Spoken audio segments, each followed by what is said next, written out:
A Soviet spacecraft from the 1970s is about to come crashing down to Earth. And unlike most space junk, this one might not burn up. Some of the parts might actually hit the ground, if not the whole thing.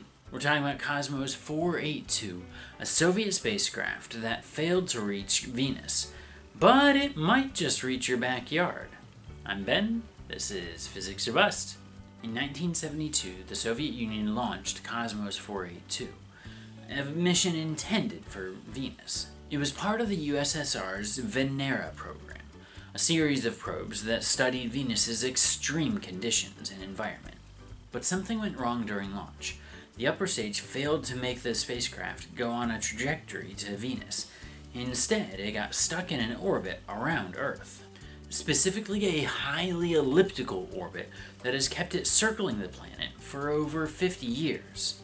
Most satellites in space junk in low Earth orbit decay within a few years because of atmospheric drag, but Kosmos 482 orbit took it as high as 2,400 kilometers, where the atmosphere is extremely thin. At that altitude, the atmosphere is extremely low density, which means that the drag that happens on a spacecraft is extremely minimal, so orbital decay happens very slowly. Over the decades, gravity, solar radiation pressure, and tiny atmospheric particles have slowed it down to the point that now it's entering re-entry altitude. Here's where things get interesting. The Kosmos 482 included a Venus lander capsule. This capsule was built with a thick titanium alloy covered in heat shielding and engineered to survive high compressive forces and high heat.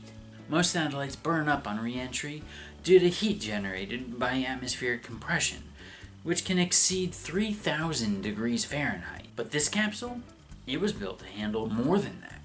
It was built to withstand the re-entry in Venus's atmosphere, as well as survive on Venus's surface, which is at 860 degrees Fahrenheit with 92 times Earth's atmospheric pressure. Talk about extreme conditions.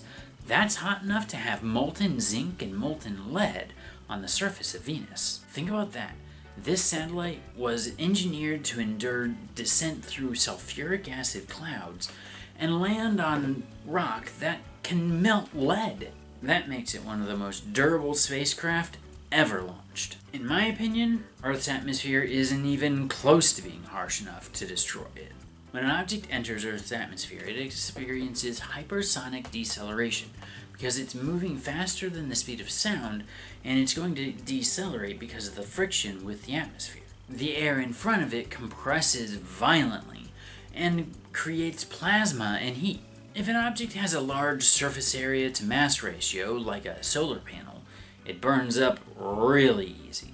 But dense, compact objects, like this Venus lander, have a high ballistic coefficient, which means they don't slow down very much because of the air friction, which means the air resistance isn't going to affect the trajectory as much, and it's going to end up having a much higher end speed.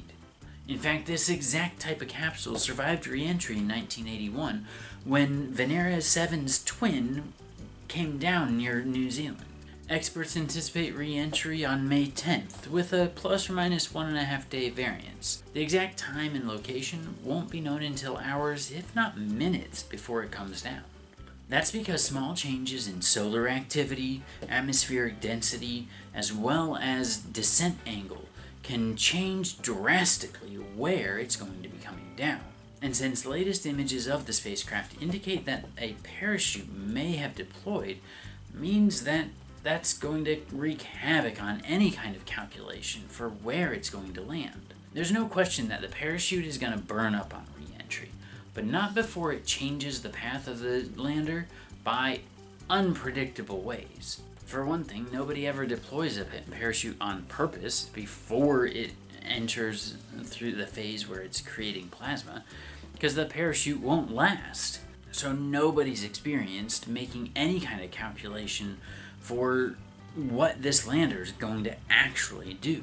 To me, that makes this an extremely interesting incident, because we'll have a chance to look at what does happen to a satellite that has a parachute ahead of it actually hitting the point where it starts creating plasma.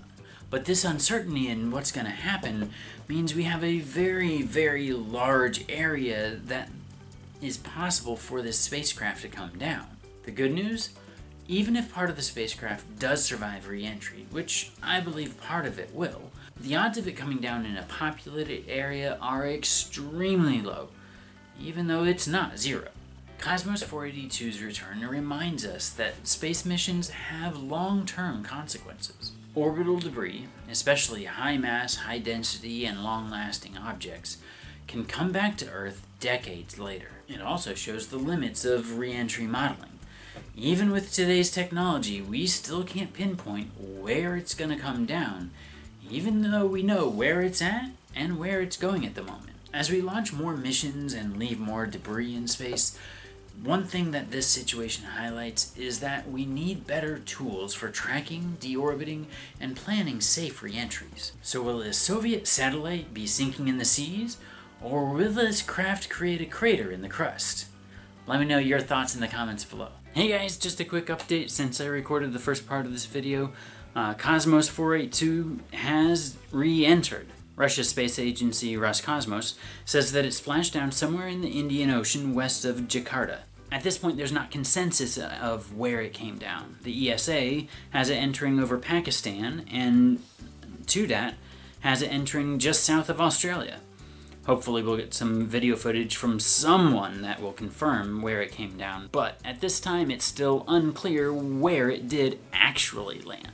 If you enjoyed this video, I think you'd like this book. I have an affiliate link in the description below.